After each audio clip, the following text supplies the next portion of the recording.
world is changing fast. New technologies are impacting how we think about products, services, and the way we live our lives. Nowhere is this trend more present than in financial services, where new business models and customer expectations are changing our conceptions about banking, finance, and the very nature of money. Welcome to Rebank, a visionary podcast about banking, fintech, and the future. The future of banking is here. Hello and welcome to Rebank. I'm your host, Will Beeson. Today we're thrilled to be joined by Ishaan Malhi. Ishaan is CEO and founder of Trussle, the UK's first online mortgage advisor. Trussle uses technology to help homebuyers and existing homeowners select from the over 10,000 mortgages and remortgage options on the market in the UK. Trussle has attracted investment from a range of noteworthy backers, including Zoopla, Seedcamp, and the co-founders of Betfair and Wealthfront. As always, connect with us on Twitter, Facebook, LinkedIn, or on our website at bankingthefuture.com. If you like today's show, please subscribe on iTunes or your podcast platform of choice and leave us a review. Thank you very much for joining us today. Please welcome Ishaan Malhi. Ishaan, welcome to Rebank. Thank you very much. You founded one of the most noteworthy real estate-focused fintechs in the UK. Tell us a bit about Trussle and what you guys do. Sure. So Trussle's a business I started in January 2015. It's the UK's first online mortgage broker, and we help buyers and homeowners save time and money securing a great mortgage. Once you've secured that mortgage, we then monitor that daily, and borrowers are constantly alerted when it makes sense to switch to a more suitable deal so that they're never paying more for their mortgage than they should be. How has the mortgage broker market traditionally worked?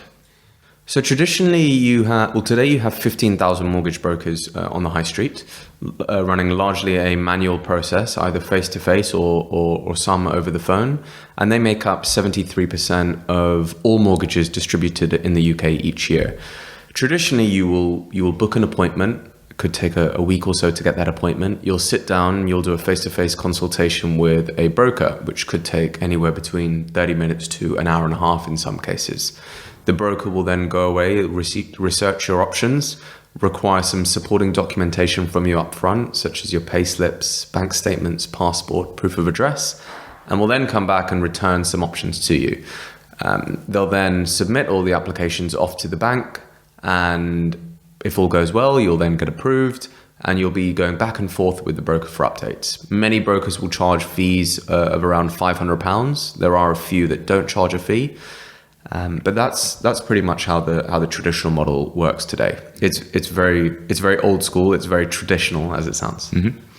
And how is Trussle different from that? So Trussle, when we started Trussle, it was very much born out of our own frustration of going through the before described process. And I was a consumer trying to buy my first home, and as with many, it's an incredibly enjoyable and exciting process to go through. But for me, it was completely overshadowed by the mortgage process. The excitement of buying a home was completely overshadowed.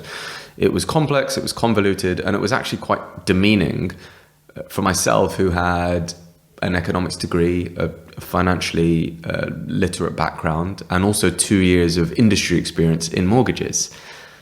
So we really are trying to use data, design, and technology to eradicate those problems with the process today. That means that you can go online, you can enter in your details very simply in under 5 minutes, and you get instant value returned to you. We're trying to empower people with the knowledge, advice, and execution to own their home the way that you want to. In practice, we have an algorithm combined with a team of qualified advisors in-house. So should you want the personal touch, or should you be a really niche edge case that the system hasn't yet accounted for, you will always have the option to speak to someone. It's just far more convenient, accessible, transparent, and fast than anything else out there on the high street today. Mm-hmm. Okay, so you have human support, human mortgage brokers effectively supporting customers. Yeah. What percentage of the mortgages that you guys close are human coordinated versus those that are purely automated? Sure. So for today, every mortgage that we close does have some human interaction with it. What we're trying to do is optimize that balance so that there will be a certain portion of cases or there'll be a certain portion of cases that either have no desire to speak to a human whatsoever and treat this very transactional, or are a particularly complex case and would need some manual intervention for it, an edge case. We don't have a split of what percentage yet are fully automated or not, because none are fully automated, but we're probably doing around 4 to 5 times the capacity that a traditional broker in the high street is doing today, through automating the most, what we say, repetitive, predictable, and thoughtless actions, so that the advisors can focus on their expertise and what actually matters. Mm-hmm. Well, that sounds, on the face of it, like it makes a lot of sense. And I guess the part that you guys automate is understanding whether customers qualify for specific types of mortgages, and also being able to monitor effectively every mortgage that's on the market as opposed to a limited number. That's correct. So when you look at the broker today, a few words are interchangeable. Some people call them advisors, some people call them brokers. They're actually both, because the advisor would imply that there is no execution element to it, and a broker would imply that they're actually just very transactional. Excuse me. We think that the very best are a combination of the two. And as well as that, there is a knowledge element. So what we're trying to digitize and automate is some combination of each one of those things, is giving you the relevant education and insights as you are going through the process. It is digitizing and automating the data capture. So we're only capturing the information required to provide value to you. And then there is the provision of value as well, in this case, the advice. We think of advice as 3 components. Affordability, so how much you can afford to borrow from a particular lender. Underwriting, so whether or not the lender will lend against you as an individual and the property that you're looking to either purchase or raise finance against. And suitability. And suitability is probably the most ambiguous of all 3. Suitability is what's best for you. What is the optimal product and lender combination for you? That's where we're really, really trying to use data to do in a far more objective way than is done today. And that's where you can give and offer truly independent and unbiased advice. I'm curious about the dynamics. So I get the customer-facing piece.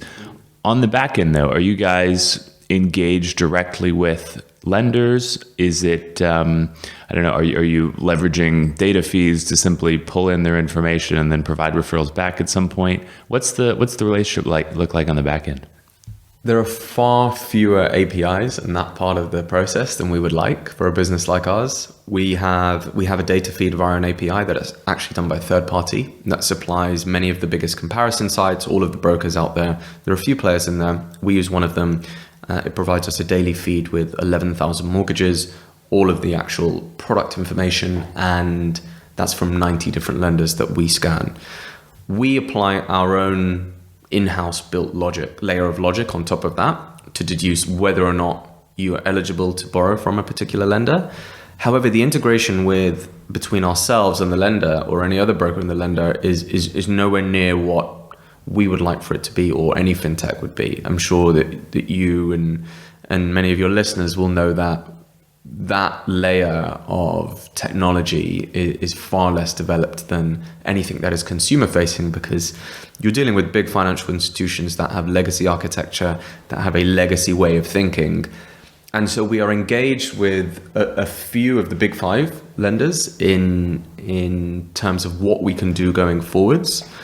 Some of them we are very close with, and some of them we're in deep discussions with both kind of engineering teams and product teams to talk about how we could map out an end-to-end mortgage submission and approval process. But the lead times are a lot longer than, let's say, our sprints. Why did none of the traditional brokers beat you guys to the punch? I mean, it seems like it would be an obvious progression of their businesses. Yeah, it's a really good question, and it's something that we get asked a lot. What we get asked a lot is, why hasn't anyone else done this before? So it's a slightly different question, but to yours, I think, just as a general comment, it's very difficult to completely reinvent yourself and to constantly search for self-improvement, let's say, than to do something new entirely. And I don't think that the traditional brokers have ever felt compelled or or pressured to do it. They've never really felt the heat on them as they have done over recent years, let's say since ourselves and others have launched. And let's make no mistake about it, mortgages aren't sexy. There has been very little innovation in either the mortgages or the real estate related sector.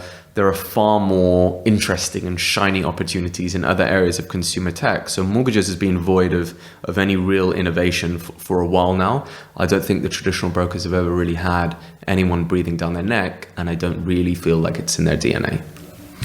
That's an interesting point, and it relates to a question that I was going to ask you later around innovation in mortgages, in real estate purchasing. I think you make the good point that we haven't really seen much lately. You know, I think people have tried to do some innovative things. Nothing really seems to have gained traction.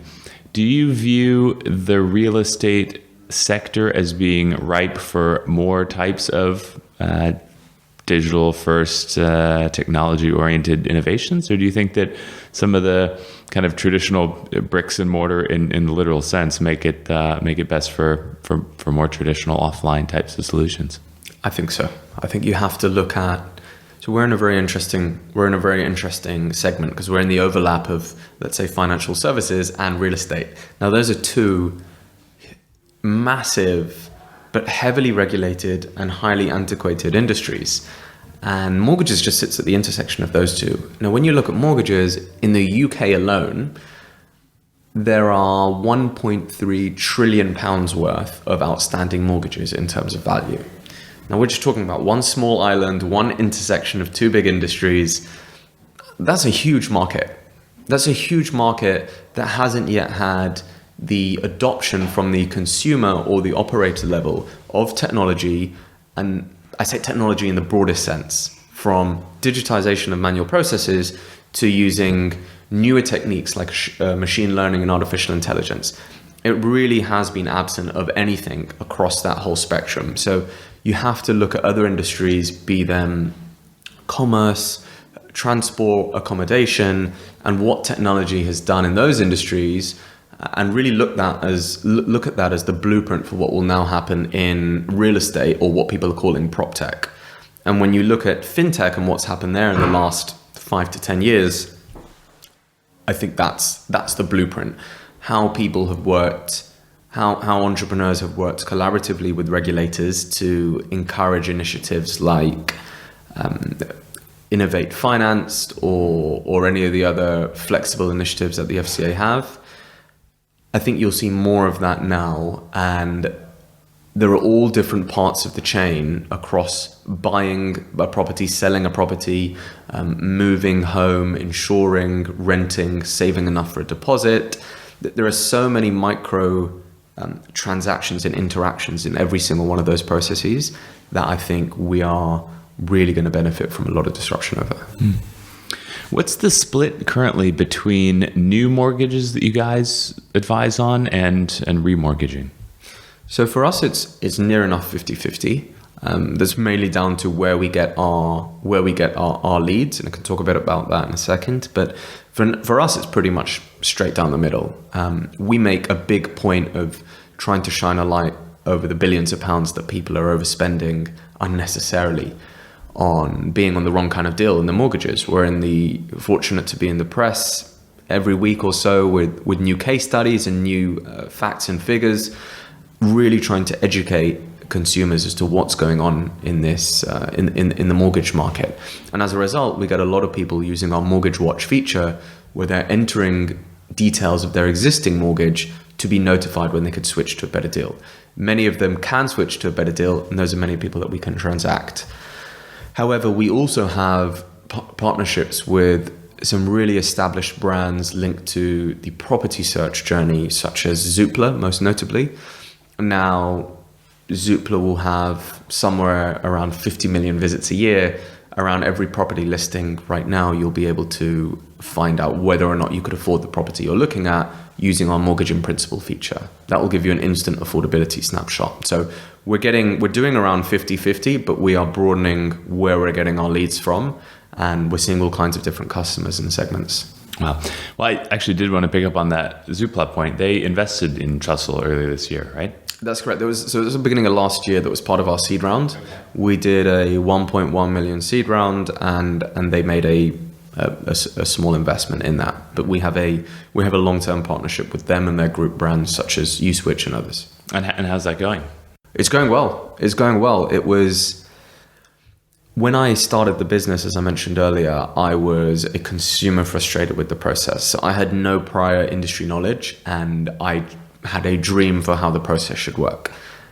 And what really surprised me was the detachment between the property and the mortgage. Now, the likes of Zoopla and in fact Rightmove had built a great aggregation of all the properties out there, so you didn't have to go shopping from estate agent to estate agent. But after that online journey, which was right at the beginning of the journey, very, very top of funnel, it was all offline.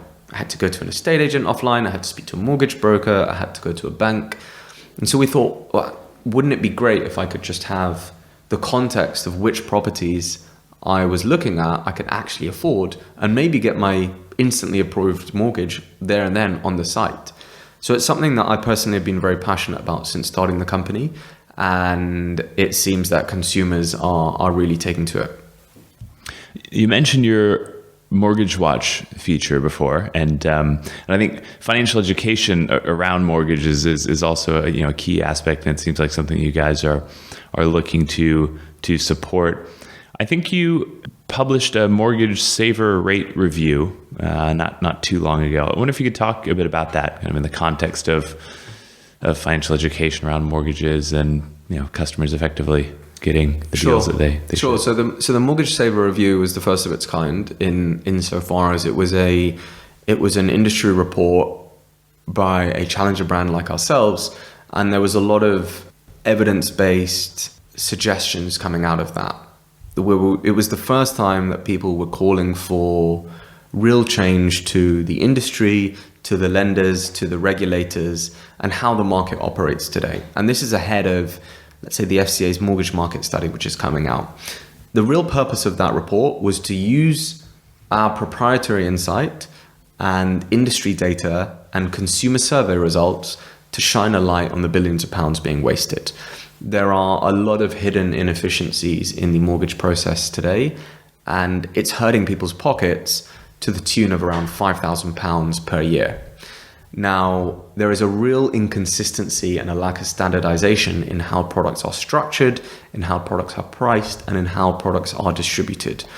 This report was a first, let's say, draft of us trying to educate and inform the UK population on what can be done to change that, and using data to support those decisions. We'll be looking to follow that up with another report, taking into a lot of the feedback, using more data in there, more insights, and supplementing that with a host of roundtables and follow-up reports that we'll be looking to do. But it was received very well. I think it was picked up by 15 of the national newspapers. So we got really, really wide stream coverage with that, which was brilliant.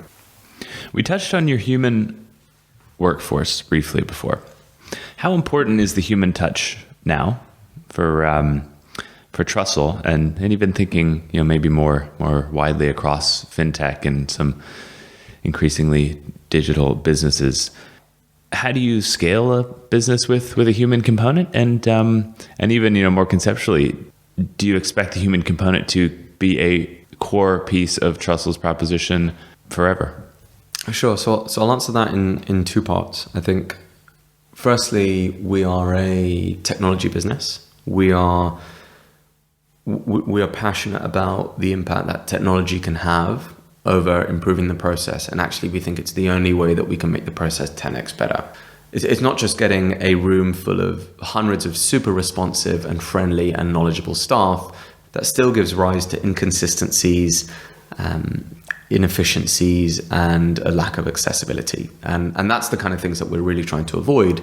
So as I mentioned earlier, we think technology can help automate the most repetitive, predictable, and thoughtless actions, and retain that human knowledge on the things that actually matter. And we think by doing that, we will we will create an infinitely scalable proposition to people so that regardless of where you are in the country or what device you have, there will be the most suitable advice for you, accessible at your convenience and at your demand. And that's really what we're trying to strive for. So it's about creating that optionality of, if you want to speak to an individual, you have the option. If you don't, you can go through instantly, and it becomes your option rather than mandatory. I think that's the key balance we're trying to take. The second part is, with the proliferation of machine learning and artificial intelligence, or at least the perceived proliferation of it, it's important to realize the balance between artificial intelligence and emotional intelligence. And for a transaction like property, it's an incredibly emotional decision. It's one of the very few transactions where people will go and look at the asset or thing that they want to buy before they know how much they can afford. And I think that speaks volumes at how irrational or an emotional a decision this is. It's also typically linked to job movement, salary movements, family changes, and these are all, again, very kind of emotional things. So it's important to retain a level of emotional intelligence whilst you increase your artificial intelligence, and having a balance there. I think that's incredibly important. So do you think that Trussle 20 years from now will still have a human front end component? I think we will always have humans as a part of the puzzle, whether that is feeding input into the algorithms, whether that is on the end of a line of a customer success line for our customers to call to. 20 years from now, I would expect it to be almost entirely automated, if not completely automated. I would expect you to go in 2 taps to get the very best mortgage for you, never have to worry about it changing, and it constantly updating to reflect your circumstances. However, I would still expect it in 20 years from now to give you the option to speak to someone should you wish to. I would just expect the portion of people that do want to speak to someone to be much less. Are there other potential touch points for Trussle with customers?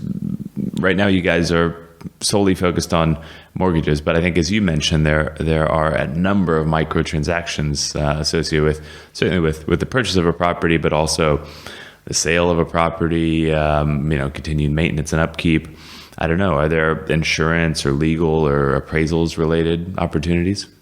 Yeah, so there are a lot of opportunities for us to go into. Right now, we are laser focused on mortgages and improving that process. But already, people that come to love our product experience and customer experience will start to trust us in what is a very difficult transaction to go through. And when they trust us, they ask us for guidance on the next steps, and they expect us to be able to offer insurance or conveyancing. And when we can't, and they go to, let's say, someone that offers an inferior service, it actually frustrates them. And we've had a few customers that have come back to us and say, when are you going to be able to digitize the entire home buying process? Because mortgages is at the very beginning. So if people have a great service with us and that drops off, their expectations have decreased. So over time, we will certainly look to take up more of the value chain and deploy a lot of the ethos that we have done to mortgages in terms of retaining a great customer service element, but bringing the convenience and accessibility that technology does across more aspects of the process, typically insurance and conveyancing, as you mentioned. How do traditional mortgage brokers and lenders feel about your model? We've got a lot of attention since we've started out the business, which I think is testament to a couple of things. I think firstly, we are solving a problem that needed to be solved. I think secondly, we are doing it in such a way that has certainly caught their attention, whether that's by threatening them or just by being something new. I'm not sure. And thirdly, it's been absent for innovation for so long. So change is happening. This is an industry that doesn't like change, that hasn't changed for a while.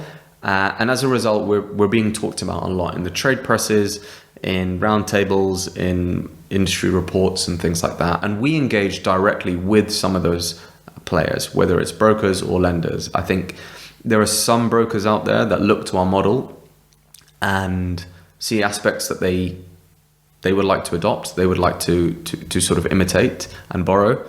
And we see a similar approach from some of the lenders. And on the other hand, we see similar levels of cynicism towards what we're doing. We've had it since we started and we still get it. It's not going to work. People always want to speak to someone. People need to be doing this face to face. How can you do identification online? You have to pick up a passport and feel the maroon edges to know that it's real. We still get those levels of cynicism, but increasingly there has been a much larger appetite for collaboration, far more on the lender side than on the broker side, because whilst in a way we are competing with the lender for distribution, we're more directly competing with the brokers. With the lenders, they're actually a fulfillment partner of ours. Some have also been very, very encouraging. I think it's worth saying. I don't want to generalize about fintech because all sub-segments of fintech are slightly different, but it seems to me that in certain areas of fintech, businesses are exploiting short-term low interest rates to gain traction in ways that, as interest rates return to historical average levels, won't be possible. I'd be curious to know, for you guys, what impact, if any, a return of interest rates to historical average levels would have on your business.